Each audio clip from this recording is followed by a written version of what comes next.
back. It's Monday night. Sorry, I keep touching my face. We're here to have a conversation about Finding Latinx, this book here by Paola Ramos. We are on chapter 10, going through this process, traveling across the United States as she meets and interviews people and analyzes or just shares what's going on. And this format really stood out to me, like I said before, and I'm rereading it, and I'm always surprised and happy, that if I miss something, that I can go back. And I also love that she includes pictures with the people that she's interviewing. I think that's very cool and very important. Okay, a couple things before we jump in. Let's see. May is Mental Health Awareness Month. If you didn't know, well, now you know. And there are plenty of activities going on all over the place. If you live in Kern County, there's things happening weekly, daily. I wanted to share some personal stuff. We haven't been on since I started this, so I'm just going to share. I've been sharing on social media, but because it's May and it's Mental Health Awareness Month, I want to share that I have been kind of documenting. I'm gonna put my There you go. This is on Instagram and Facebook that I've been sharing. I haven't made the leap to LinkedIn, but maybe I'll start blogging about this because I have so much time. So I've been kind of keeping track of the things that have been happening with my brain and my body and my reaction to taking an antidepressant. That we're also hoping, I'm not surprised if this is true, that if there's any chance that I have ADHD, that it's also helping that. So I wanted to share that experience. And if you are interested and you want to see the random pictures that I take every morning, it's been kind of fun and creative, and I'm like 10 days in. You can go to Instagram and follow me there. That will be very cool if you do that. And I'm going to bring on the guest so we can talk a little bit about this before we jump into the chapter. So first, hello, Richard. Thank you for joining me again. And then our special guest, Keith Woolridge. Good evening. Hey, Keith. Hello there. Hello there. Hello there. How are you? I know you guys have been kind of following this. I don't want it to be like, oh my God, Letty's posting on Instagram, but it's Mental Health Awareness Month. And I feel like sometimes it's cool that people can see their friends or people they care about kind of going through this process. And I don't know who's taking meds. I mean, not everybody shares, but it's so new to me. And I'm 45 years old. And it's so new to me that I thought I wanted to do something creative. It's been fun for me. I don't know about other people, but I wanted to get your guys' take because I know you've both have seen. Let's talk about me for a minute. I think it's absolutely brave and courageous, Letty, that you are taking us on your journey. Not everybody possesses the fortitude, the intestinal fortitude to put their personal business the street, right? So I applaud you. That's brave. It's a little scary, yeah. I can imagine. I could imagine. I mean, there was one a couple of days ago when people were reaching out to you. I'm like, is my friend okay? Is my friend okay? Yeah. Yeah. And so to be that vulnerable, to be that transparent, to be that brave, again, I salute you. I salute you. Thank you. Sometimes I feel like it's selfish. I have to. It's like no, like attention seeking kind of a thing, but it's making me feel better. So I wanted to share. I've had a couple people, one in particular, that has talked to me at the college because of your posts and said, I'm interested because I've been thinking about talking to my doctor about medications, and I'm learning a lot as Letty goes through this. So at least one person out there is reading it with interest because they need it. and you're making a difference. So thank you, Letty. And Awesome. isn't that what's important, Letty? If one person gets help, Yeah, you I also did it. really, really love when people are messaging and saying, that they have been. Sometimes it's private messages, but a lot of times they're just posting in the public posts, like, I'm also doing this. This is what happened to me. And I don't know. I follow a lot of people, a lot of like actual influencers who are going through. Every once in a while, they'll do mostly funny things, but every once in a while they'll post something personal like that. And it reminds me, everybody has their shit and everyone has to deal with it in one way or another. And I saw a post about ADHD that talked about social media kind of being set up, or Instagram kind of being set up for like that different kind of brain, because of like the instant messaging that you're getting, constantly changing the topic. But also it's comforting. So if I'm following a bunch of people that kind of have like that same issues, because you're purposely gathering or figuring out your own algorithm, so you're getting stuff that pertains to what you want to see. And so it makes sense to me that's where we're getting that fix, that those little hits of dopamine. But it's in such a way that I'm also learning. Like I'll watch live conversations with psychologists about like the types of medication that are out there for people, and how they work and how they won't work, and so things like that. Then I can share stuff like that also. So it's been fun and it's been difficult, but I wanted to like keep talking about it and bring it up, because like I said, I'm only a few days in, and I'm going to try this for a month, see how it goes, and then just keep updating, I guess. Well, again, I applaud you for the transparency. That cannot be easy. I mean, the vulnerability to tell, mental health still in this. We're getting better. Yeah. 20 years ago, we never had these conversations. 10 years ago, I don't think we ever had these conversations. Yes. But the fact that you are bringing awareness to an audience, again, salute. Thank you. Okay. Let's do this. I came across an article. Okay, I'll show this first. So the title of this chapter is The Act of Being Ordinary. Sorry, excuse me, I burped. And this kind of goes into a little bit of, we talk a lot about imposter syndrome. I think we have with the other books, we've talked about being exceptional, and how people of color feel like they have to be exceptional to be able to move through the world in a white supremacist world, in a caste system in America. And so that's the premise of this chapter. But I want to share something I came across today. Let me put the website up. I follow this. It's called the Luz Collective, LUZ, so light. This is the website, luzmedia.co, and the article is about this pop star named Rosalia, who is from Spain. And I don't know if you know who she is. It doesn't matter if you know who she is.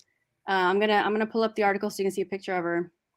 And there's like this back and forth, this controversy about identity with her, because she is sort of claiming being a Latina, but she's from Spain, like Europe.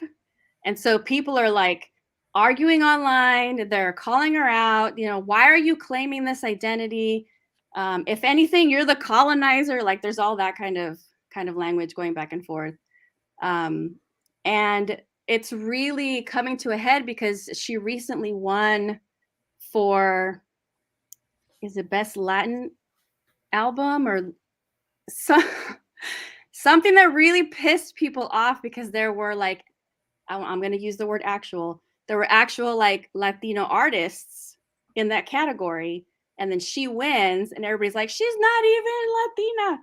So there's like this back and forth. I don't know how I feel. I'm leaning towards you're Spanish, not you know what I mean? So can I pull up the the article. Don't hate me. Okay, share screen. Okay. Here it is. Okay. Now, let me close this. Close. Okay, they really want me to sign up for their newsletter. Okay, so this is her. And the title is Rosalia taking advantage of Latinx culture? Right? I mean, if you know who Bad Bunny is, even if you don't know who he is, you've heard the name, you understand that there's like this big push for people loving the music, loving the culture. I cannot close this stupid thing. Okay. And so there's like this, people are divided. This is how she looks. There's this argument, just like when people are appropriating Black culture, you know, she's saying certain things and acting a certain way and dressing a certain way. And they're like, what? This isn't. Okay, so here's somebody tweeted, Rosalia isn't Latina and Spaniards were in my mentions mad about it. It made me laugh that they said Spaniards, like they actually were like coming over on ships and trying to conquistadores. That's what it made me think of. So that was on Twitter. But then, so she's winning in these. So that's what is upsetting people, is that idea that you're appropriating the culture and then I'm going to say taking what was meant for someone else. Okay. So that's, this is how I'm seeing it. Whether I'm right or not, I mean, we can debate this for a second if you want, but this is like, we're talking about literally the way the world had, you know, was exploited, the way that colonizers went out. And I'm saying this as an American understanding that, you know, we have our own shit to deal with, but we're talking about Latinx and identity. So I wanted to bring this up. What do you guys think? What award did she win? Oh, it says it in the article. It was a best Latin album or something like that. You know, I'm not Spanish language album. I'm a music fan, right? And hundreds of times there's been non-Black people that have made excellent music. Mm-hmm. I can think of, I'm an 80s guy, right? So Lisa Stansfield, been around the world. She was bad. Tina Marie, you know, we love some Tina Marie. John B, you know, those are white people, but the music was slamming, okay? Right. I mean, when Lady T came out with, and she did her thing with Rick James, we didn't care because the music is about the music. So the award is for her music, not so much for her nationality. And I think people who enjoy music will say, all right, she slammed that one and we got to applaud her and move on. But again, I'm a music person. Again, I can go on and on, especially in the R&B culture. We know a lot of our music has been taken, you know, the Elvis Presleys and all of those guys making those covers of the Chuck Berrys back in the 50s. So This is not new. This is not new at all. But again, if she can sing, she can sing. But I'm not familiar with the music. So here's the pushback. She's claiming that she's Latina. So she's saying, this is my identity, and this is why I'm okay with being recognized in this way. Whereas, you know, like the whole Rachel Dolezal thing, it's like that. Like that's what it feels like. And that's what people are complaining about, especially because the more this happens, the easier it is to ignore the people who aren't winning as sore losers when they've actually have been, you know, decades in the making, created. It's that lack of opportunity that we keep getting slapped in the face with. I get the music part, trust me, because, you know, we want to hear music from all over and we love creative and talented people. But when you step into a space where you are knowingly, I think to me, that's the part that, you know, that's the line that I'm drawing. is that you are knowingly participating in this identity, gray area, where you know that it's not, people who are being hurt by it. You're just going to ignore them, or you're going to fight against it, or whatever. I don't. They haven't quoted her. I don't know if anyone's asked her for comment or whatever, but I wanted to share that because we're talking about Latinx identity. I don't know. I'm gonna think about that a little more. It's funny the Rachel Dolezal thing. I'll be honest. I wasn't mad at Rachel. She wanted to be black. Bless her heart. Not everybody runs. Nobody. Not everybody signs up for that role. But the thing is light skin. That's You know? that's the thing. It's like the light. That was the other argument, I think, in the article. They talk about colorism, and even when you look back at different kinds of artists who are in these categories, you still don't see Afro Latinos making it through, right? It's lighter skin Latinos.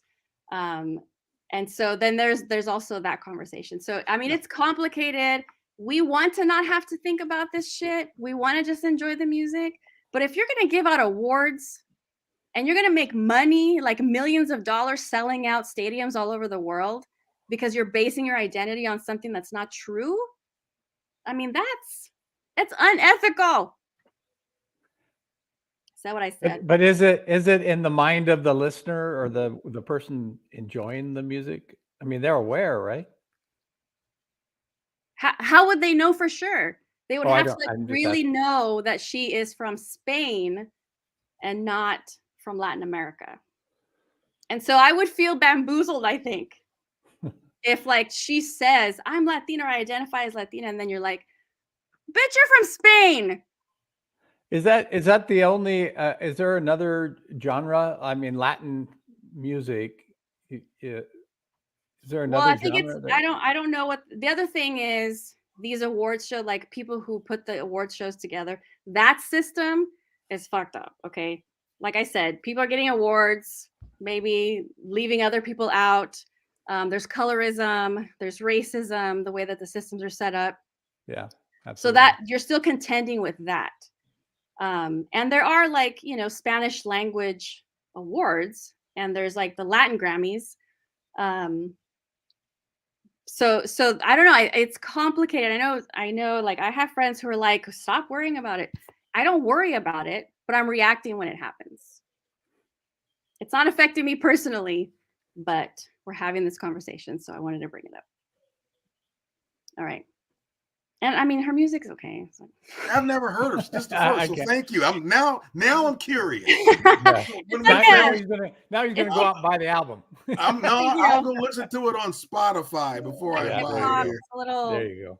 Like hip hop kind of rap. I have to go check now. Now I'm curious. Now you've sparked my curiosity. Okay. All right. Enough of that. Okay. Let's get back to the act of being ordinary, fighting against people who label themselves as extraordinary and maybe earn awards that they didn't deserve. Okay, so this is at the beginning of this chapter. Paola Ramos says this. None of our journeys began here. And again, we're talking about Latinx.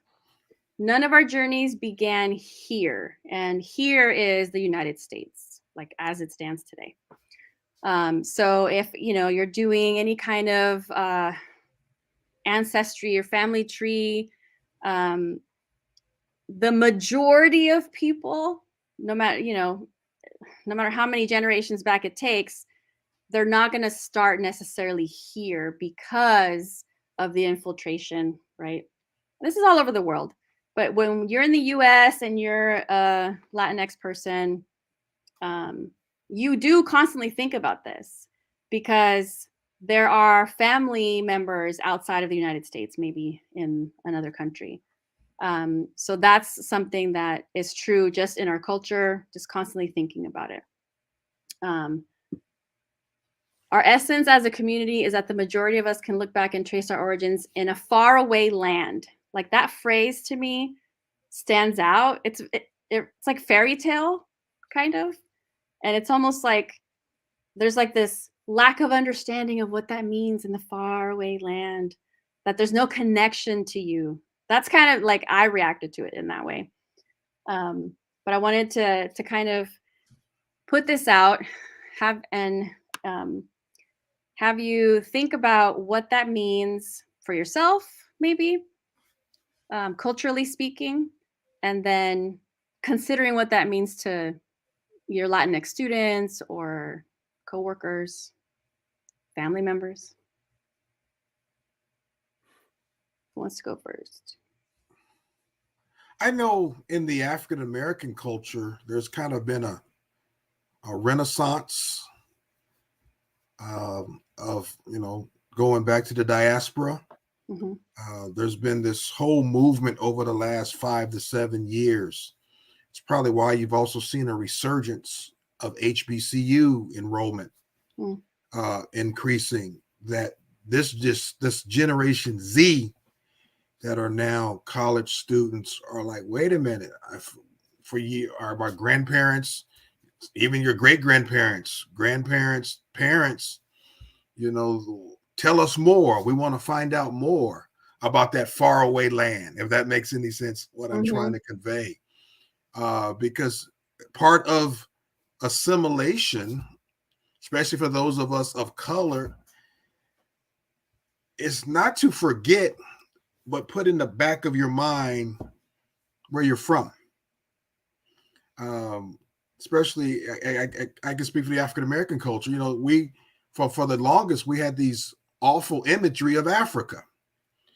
No one ever showed us the gold mines, the silver mines, the ores, the metals that are extracted. If that was the case, why in the world did the Danish do what they did in South Africa?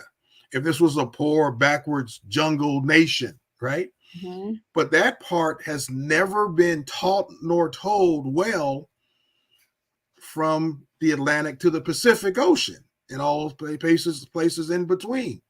So now there is a resurgence of this Generation Z about finding out who their 5th, 6th, 7th, 8th grandparents were before. Again, like I tell people, they weren't slaves that were brought over. They were free people who were enslaved, and we have to get that language right. Yeah, these were not slaves that came over the boat. No, these were free people who were enslaved. So we must get the language right as we continue to have these conversations. And I'm sure it's the same for our Latinx community. They have a land from Central South America that's theirs. And if the truth is told, part of the Western United States was Mexico. If my geography is correct. And I think we have to acknowledge that. Right.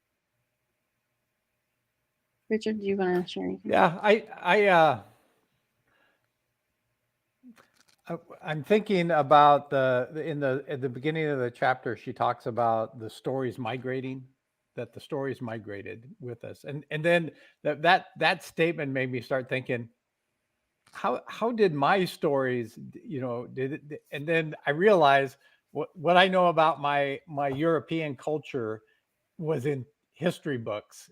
I didn't have the storytelling from my grandma. That's something that I've never experienced.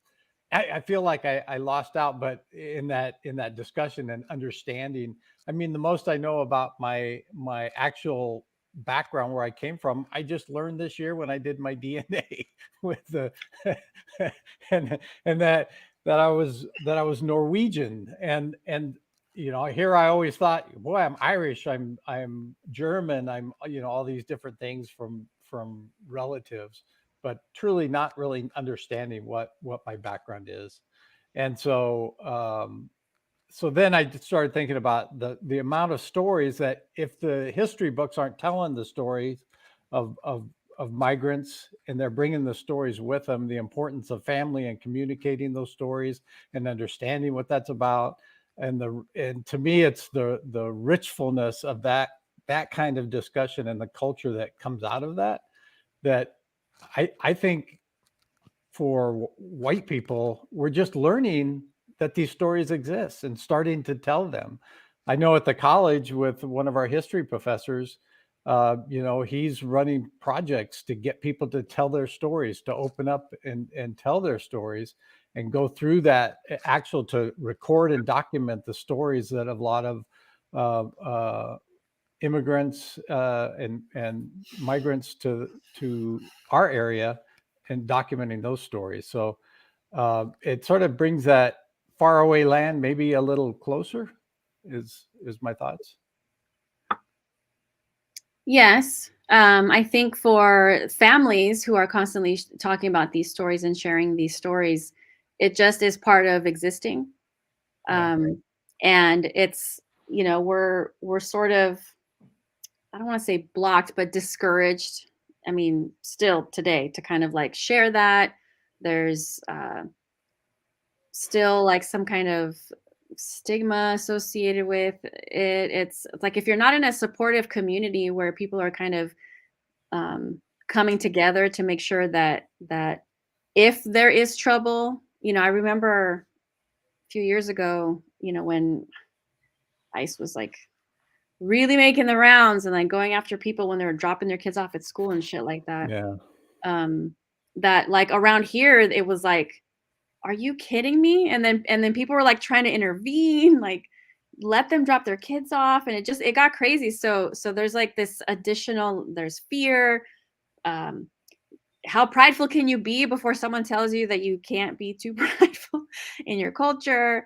And again, it's like that appropriation, like we're going to celebrate this at school. It's Cinco de Mayo. Everybody wears sombreros, but then like the kids can't speak in Spanish in class. Like, come on. It's like, you know what I mean? Like it's like the constant, it's that kind of crap. But yeah, thanks for bringing that up, the whole storytelling idea, because that's how we keep sharing, right? Because those stories are not in history books.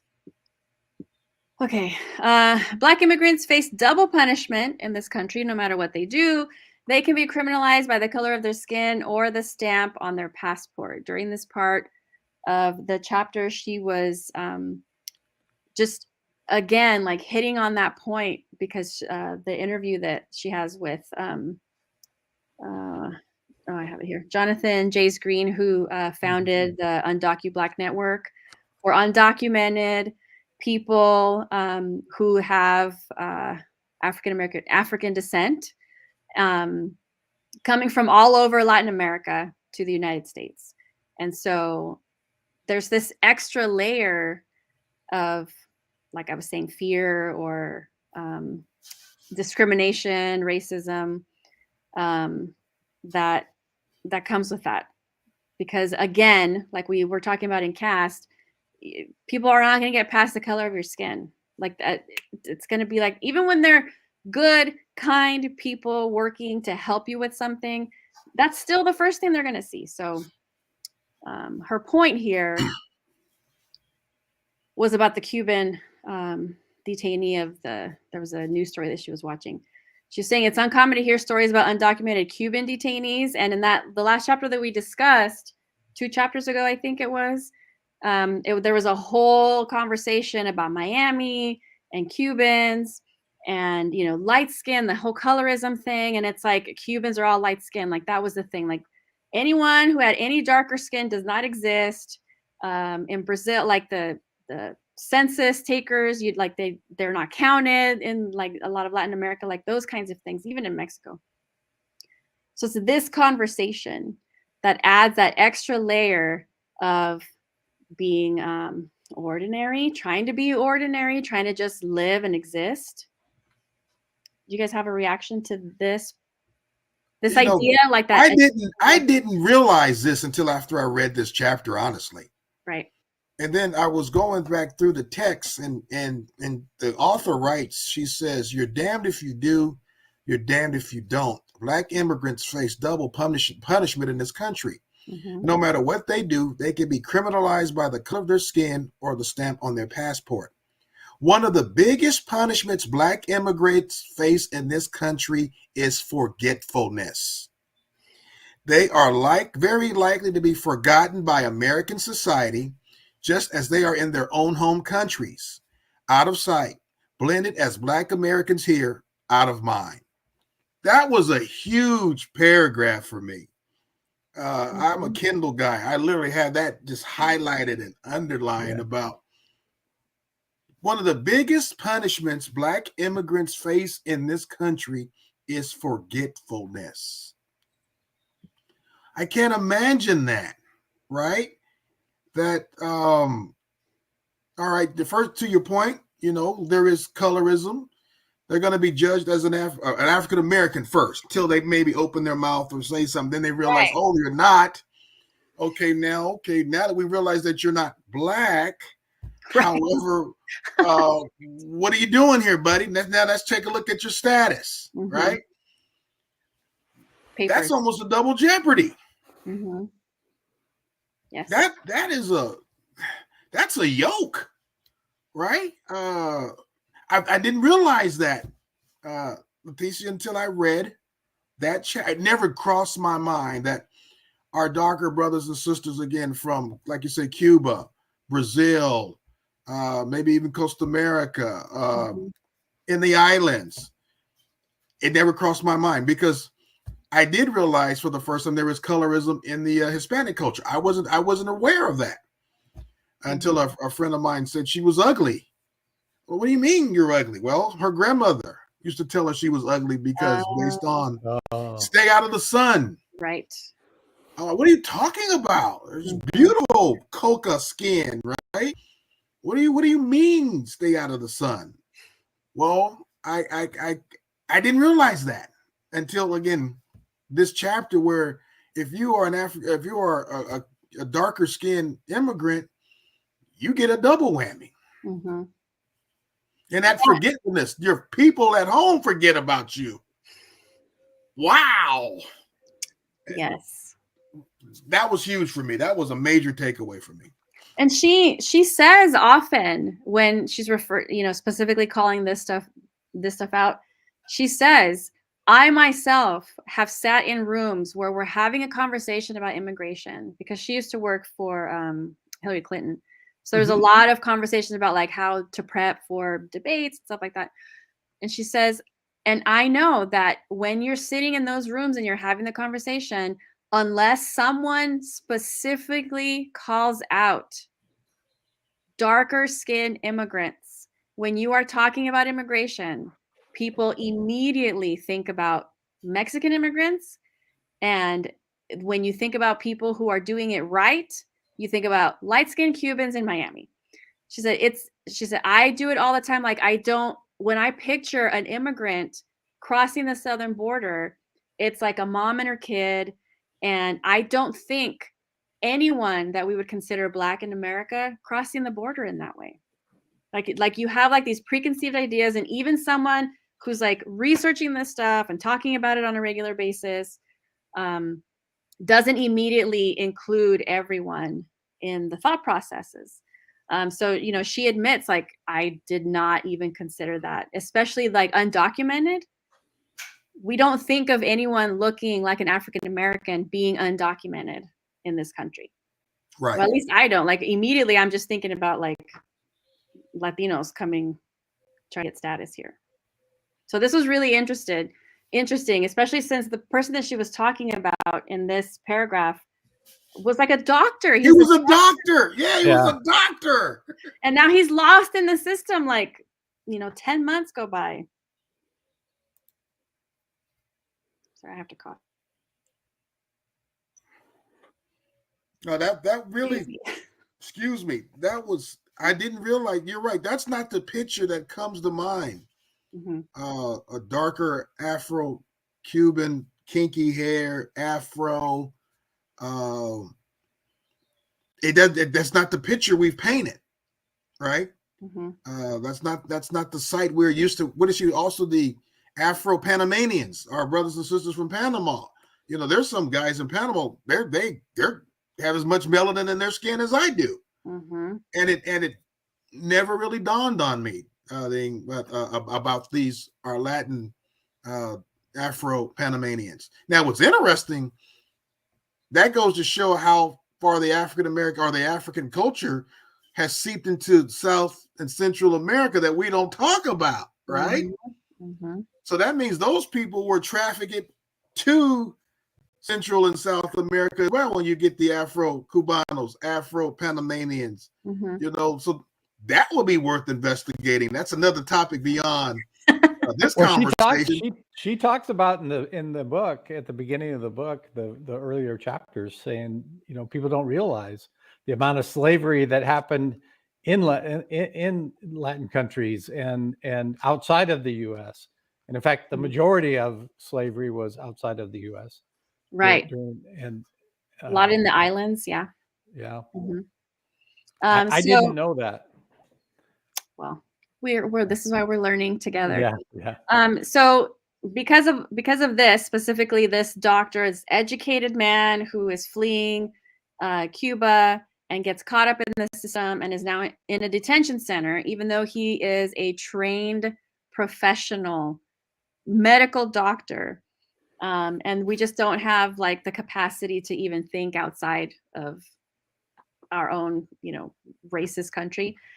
So then something like this has to be created, right? So Jonathan Jace Green is a co-founder of Undocu Black Network, saw the need, he's a DACA recipient, so saw the need to kind of help figure things out for people, created this network. And of course, when there's this kind of a need, these things blow up. So he talks about the kinds of that I forgot to say, we're in Washington, D.C. at this point. So we've made it all the way through the South, and we're heading up from Florida, and we're in Washington, D.C. So this particular network and this Jonathan guy, talking about the kinds of meetings he's in now as an undocumented person, as a DACA recipient, the kind of work that has to be done just to be visible and exist. So this is sort of like the drive. The story of undocumented Black people in this country isn't just one of immigration. It's a story compounded by centuries of colonialism and institutionalized racism. So the question that we asked a year ago with the book, so you want to talk about race? Almost forgot the title. Is everything about race? Is it always about race? And the answer, of course, is yes. Yes.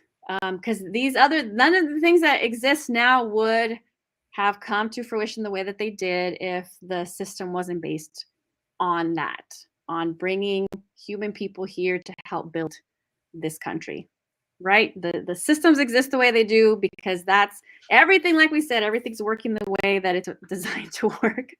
We're not going to forget that we read Caste and that we learned a lot in the fall, okay? So when people want to talk about immigration and then we say things like, we use the word colonialism or institutionalized racism, it's like, well, that's not what we're talking about. How do you not have a conversation about all of these things when you're talking about the way humans are being treated as they're trying to come to this country? How do we do that? I don't know the answer on how. I have, but I do know when you start talking about in the discussion of Afro-Latinos and her statement that Afro-Latinos are more likely to be deported because they're more likely to be involved in the justice system, and how that starts to rotate. And then you start to realize how deep the racism is against people that are darker skin, and how that just turns those wheels, and how anybody can say that racism doesn't exist or racism is a thing of the past when you're watching it happen over and over again. If you're Black, whether you're Latino or a Black American, whatever the case may be, you can just see that justice doesn't turn right for Black Americans and undocumented Black people. So again, honing in on like that double punishment, where you're not just talking about immigration, that's that extra level of also being a Black person in America, right? Incarcerated, detained, deported. all of these things that affect a person's ability to create any kind of successful life. And a lot of times just surviving in this country. But I'm glad that she kept pointing this out. Like, look, we're talking about people. Yes, they're undocumented. Yes, they're immigrants. Yes, they came from other countries. Yes, they're trying to make a life here, and we want to make room for them. I think some of us want to make room for them. But you're also talking about, just by looking at people, that they also have to deal with being a Black person in America. In America. This is like that thing where, I forgot who had this, who was it, with us or someone else, where they talk about not knowing that they were Black until they came to the United States. Huh. Right? I've heard that before. Yeah. So if you're from, like,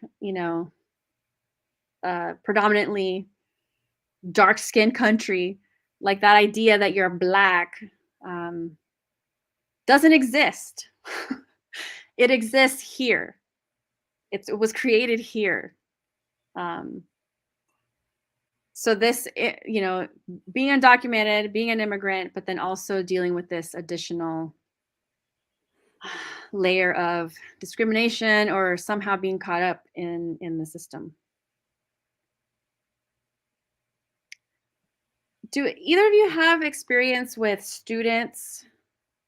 Have you talked to any students or come across where you get to hear a story, like an immigration story or something that's affecting them that you never would have considered an issue at your campus? Or do we not talk about these things with our students? Well, I'm in the business department, and we don't talk about this type of, but we also we do talk about how women and people of color are ascribing to business.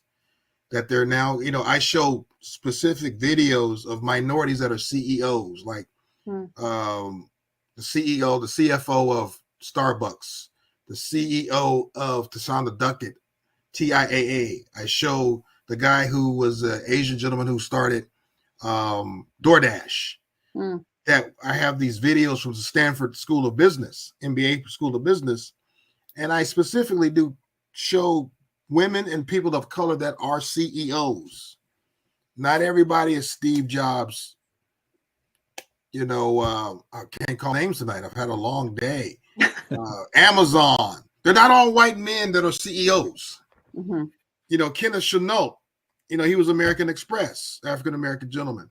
Unfortunately, there's only, the African-American gentleman of Lowe's is an African-American, Keith Ellison. So there's only 3 left now, if the truth is told. Of the Fortune 500, there's only 3 Black CEOs. So I try to bring that into the conversation to say, look, there is a shift, there is a change, but there's still more work to do. But I do find this generation, they will talk about it, but they're just a tad hesitant about exploring this topic, especially in the School of Business. Interesting. Yeah, I think around 2016, those conversations started to happen more and more with students. And then ICE, with the elevated activity of ICE, that discussion happened more and more. And students, it was strange because you would think out of fear, the discussions from the students would have sort of tapered off, but it actually started to elevate, and more students willingly talked about their status than I'd experienced since my time at Bakersfield College over the 14 years now. But I think that I have had those conversations, and the college at the time that Donald Trump was elected president, I think started to have more and more of those conversations and take sides and say, we are standing up for our students. And but I don't know if that still happens, because it seems to taper off. We go through those moments in our history where everybody's on board and we're excited, and then it tapers off. So, but When yeah. When the photo ops don't matter as much. Yeah, that's right. That's exactly right. Keith, I'm glad you brought up the CEOs, because I pulled this quote where Jonathan was saying, at times, I don't want to be your extraordinary negro. Like, It's exhausting.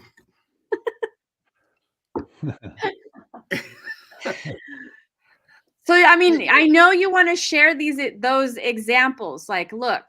Oh, case in point. I don't know. It's exhausting. This past Saturday, I love classical music, believe it or not. I love Brahms, Tchaikovsky, Chopin, Shostakovich, Dmitri Shostakovich. The Russian is one of my favorites. As a result, I sit on the board of directors for the Bakersfield Symphony Orchestra. Mm-hmm. Oh. And as part of our duties and responsibilities to go host, be the welcoming committee. Then I took a look around. Oh, no.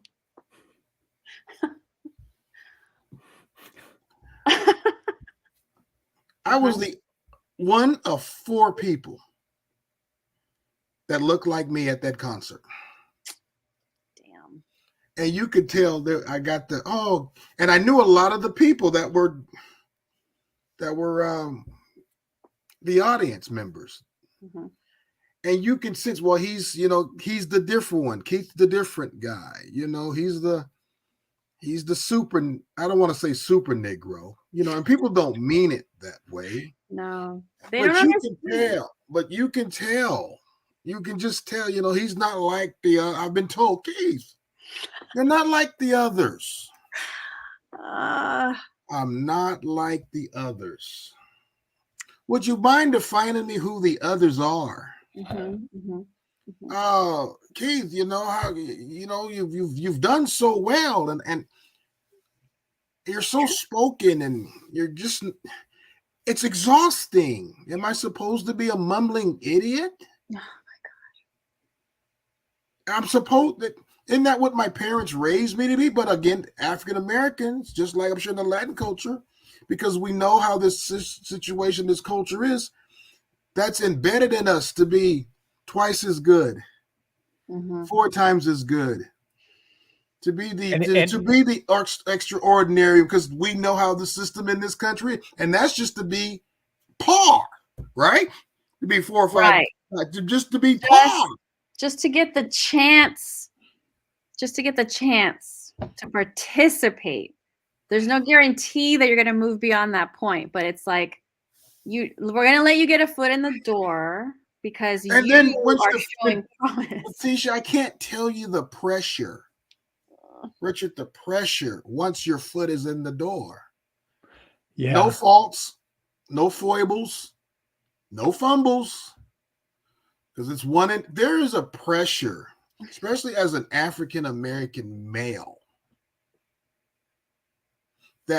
who's done well. Mm-hmm. There is, Christ talks about, can you carry this cross? There's a cross we bear for those of us who've done well. And sometimes I don't want to be your extraordinary Negro. I really don't. I just want to be me. And I think that's why a lot of us continue to try to get another degree, get another certification, to prove our worth when we're already worthy. We're already valuable. We already have value. Mm-hmm. But there is this weight.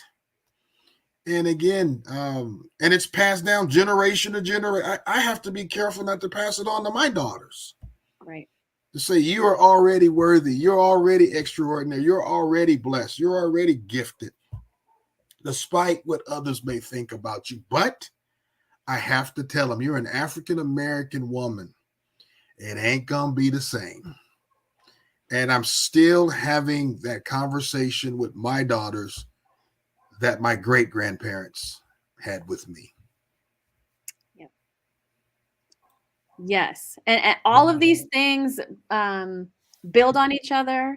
And I'm gonna pose a question in a little bit. But to talk more about this whole idea of being extraordinary, she says there's nothing more human than being regular. Like just existing as a human being, doing normal human being things, like, working, educating yourself, raising offspring, like making more people, um, contributing to society in some way, and just being like part of the mix. And that's the human existence.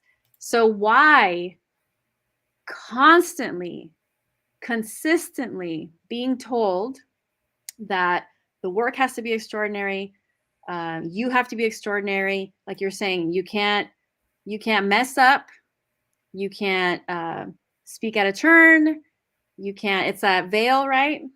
It's that veil. You have to always know where the line is, even though it's constantly being moved.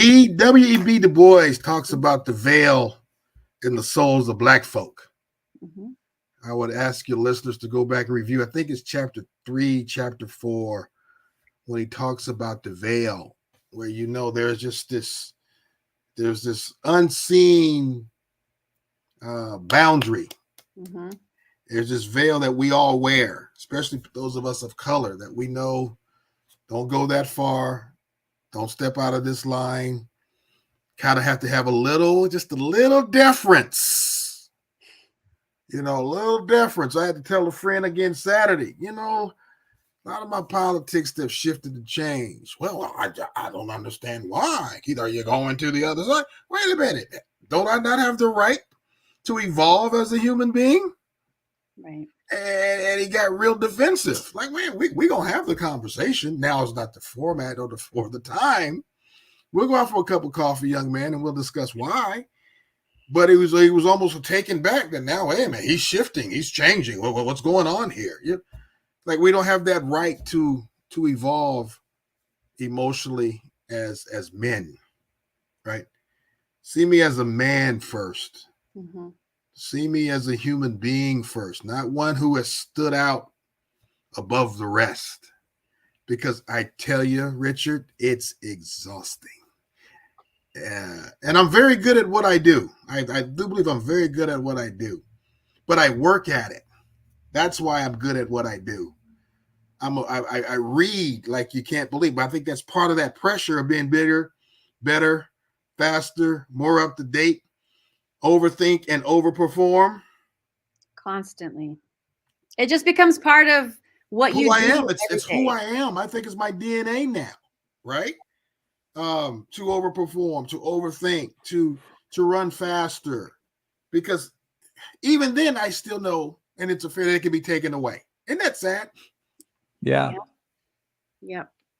Could be a PhD, a quadruple PhD, and it can still piss the wrong person off. Adios. There's I'm gonna pull this up because all of these things sort of create the situation where the overthinking, the overperforming just become part of like how you do business and how you exist as a human being in your community. And then there's this idea of imposter syndrome, and I put it in quotes because we talk about this a lot. Do I deserve to be here? And then you're overthinking and overperforming. Is my work good enough? And then you're overthinking and overperforming. So I read an article a few years ago that talked about this. There's all this research, there's books, there's all classes on this topic, and people still talk about it. But this article and I couldn't find it. I'm sure after this I'll find it. But the idea is that this is just another idea that has been created and put out into the masses to make us think that there's a reason for us to feel like an imposter. But it's another like created idea that like why are you an imposter as a woman, as a person of color? that it's another like patriarchal caste sort of idea that's like, don't even think about moving forward in that direction, because you're going to feel bad, because maybe you should feel bad. Maybe you should feel bad. Even if there's no fucking reason for you to doubt yourself, that somebody is telling you that imposter syndrome exists, and if you don't feel bad about it, there's something wrong with you. So you better start feeling bad about it, and that way you'll appreciate more that we let you in. Say that again. Feel Say like that last sentence again. I'm gonna have to rewind what I just said. So you said something that was interesting. Let you in. Mm-hmm. Yeah, we're gonna let you, but you have to come in here, like you were saying about paying deference. You have to come in here acknowledging that you are an imposter, or feeling like an imposter, and you're constantly gonna have to keep proving yourself, even though there's no reason for you to doubt. But you're being allowed into this space, but you can only stay if you are constantly acknowledging in your own brain that you are an imposter. So this article that I read talked about like, fuck imposter syndrome. It doesn't exist. It doesn't exist. It's just another thing that people are telling you, that white, straight, male, patriarchal society is telling you that you should feel bad. You should have doubt. And I was like, yes. You have to send me that article. I'm going to have to ingest that one. It blew my mind. The idea that this is just like, because this is not like pretending that mental health issues don't exist. Like I'm not saying, psychologically, we've all got shit that we're dealing with. This is like something that's been created to make people feel like they don't deserve to be somewhere. It's just a name that's been thrown around. Whoever discovered it. I have to read that. Yeah, I'll keep hunting for it, because I was like, holy shit. Yes. That could be liberating because I know I suffer from imposter syndrome. Mm-hmm. And no. I know many who do, and we talk about it. Yeah, we're saying like, I have imposter syndrome. Why? We have been for years now telling each other, people of color and women, telling each other, you deserve to be there. And like, we keep hyping each other up. And then the moment somebody says, do you feel imposter syndrome? We're like, oh my God, yes, I don't deserve to be there. Why? It's such a powerful thing. And I feel like if we just stop saying it, stop using it, quit acting like there's workshops that are going to help us with this. It's not us. It's the fucking system. It's built this way. So I don't say that about myself anymore. And when other people say it about themselves, I immediately go into this rant, start telling them, that it doesn't exist, and that they're fine, and they're educated, and they're smart, and they deserve to be where they are, and to just ignore that. Because you can have fear, you can feel like, that you have work to do, you can have all of the feelings. It doesn't have to be a syndrome. It doesn't have to be like this like I'm an imposter. Like those words are so harsh and so harmful to us. So it doesn't exist. I've watched friends that have CVs as long as your arm, that got into positions, and I just watched them go through, and they were Black, but watch them go through that, what you just described, where they came in confident, and somebody, and I think, well, Keith, you mentioned this a few books back, or maybe it was Cast, on getting the benefit of the doubt. Mm-hmm. Where if I go into a position that I've not had before, and I don't understand what really needs to be done or what I'm supposed to be doing, and I'm learning as I go along, that when I screw up, there's grace. It's like, oh, you screwed up, that's how you learn, kind of thing. But watched folks that are my peers, watch them go through something, and watch them screw up. And because they're Black, there's more of a, well, maybe you're not really cut out for this. And they still struggle. And then all of a sudden I see the doubt start sinking in, and I'm like, Mhm. what happened? And have conversations. And I never really know what to say as a friend, so I just listen. But my mind is like, how shitty is this? I can't, and I just sit there like an idiot, I think sometimes, or I want to do something, but I don't know exactly how to deal with it. So But the problem, sorry. Oh, I'm sorry, but I will say that when you talked about the benefit of the doubt, Keith, that has stuck with me, and I just keep constantly saying it in my head. The benefit of the doubt, and I'm not that anybody's got it, but I'm going the benefit of the doubt, and letting people learn and letting people make mistakes, and I don't know how successful I am, but that thought is there constantly, and I appreciate that. Well, thank you, Richard. But to your point, we as Black professionals, and I'm going to include now our Latinx professionals, we feel at times that grace is not given. Right. Not only from our white counterparts, but also our people of colleagues of color. We can be rough thrown. See, you're going to mess it up for all of us. You're going to mess it up for all of us.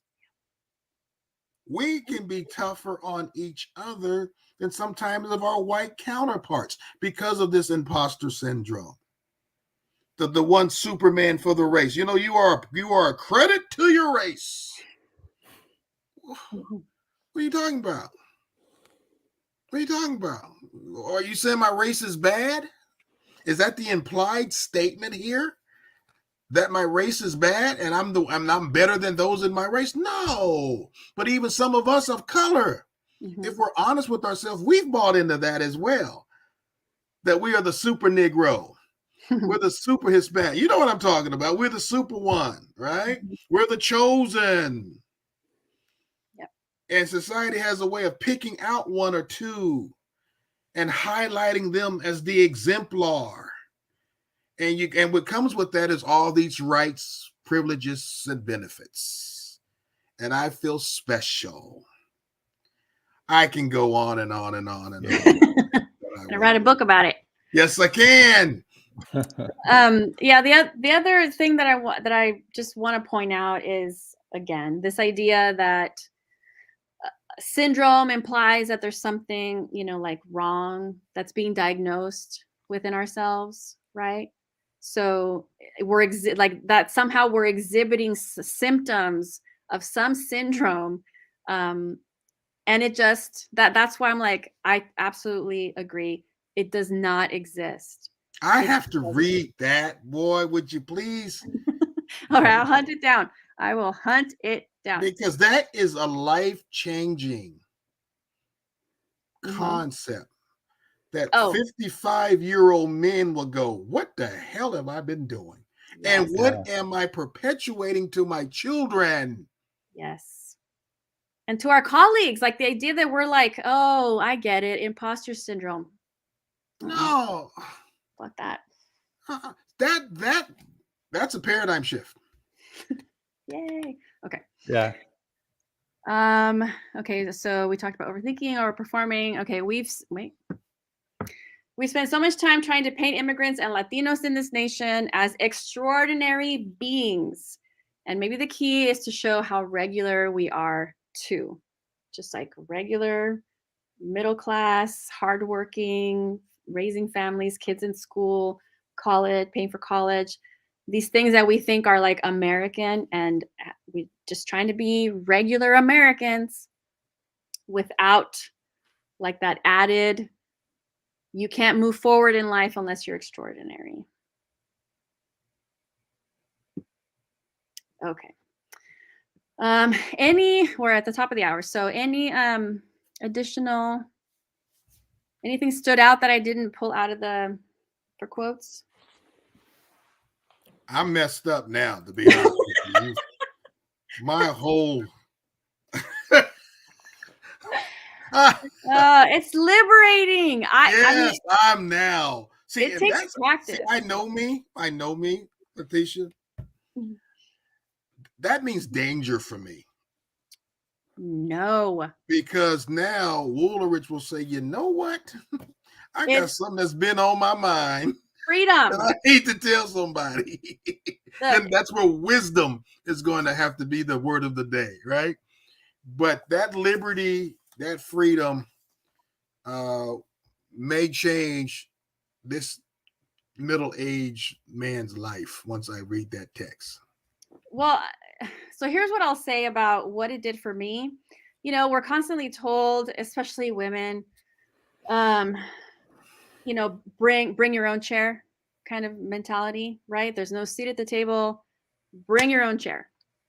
And it's like so many of us, because of that idea that we're imposters, we can't even walk into the room a lot of times. Even if someone opens a door for us and they're like, come on in, we're like, no, because someone's going to say something, or I'm going to look at somebody weird, or I'm going to say something that somebody doesn't like, and then it's over. My imposter syndrome is going to be in overdrive and I'm not going to be successful.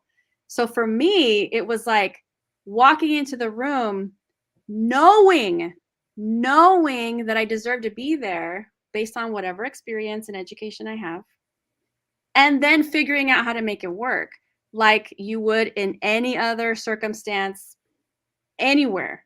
So walking into a space where even though I'm scared and uncomfortable, I don't feel like I can't do this. And that has been such a big, I mean, it's hard. It's not like I'm walking around like fucking Wonder Woman all the time. I wish, but I feel lighter. I feel like I can do more. It's a good feeling. So it doesn't exist. Yeah. Okay. I do have, I said so I many want to point out one other thing, and it may take a few minutes. Ah, Uh, go ahead. Well, Jonathan Jays Green, when he was talking about when he was in Baltimore and talking about marching or is during that time, he had mentioned the lady that he saw when he was marching that was sitting on the car and said, "This is for you." Mhm. And then the constant, but his drive then to find the words that touch the forgotten and the neglected and the untracked. And I just thought, you know, he discovered his mission in life in those moments. And I just think that for folks that are listening, it's that's why Letty is doing this right now, is that constant drive to find those words that are going to change people's lives. And so I was thinking of you when I was reading that part. So thank you. She's doing it, Richard, with these conversations. She has pushed us all to the margin. Absolutely.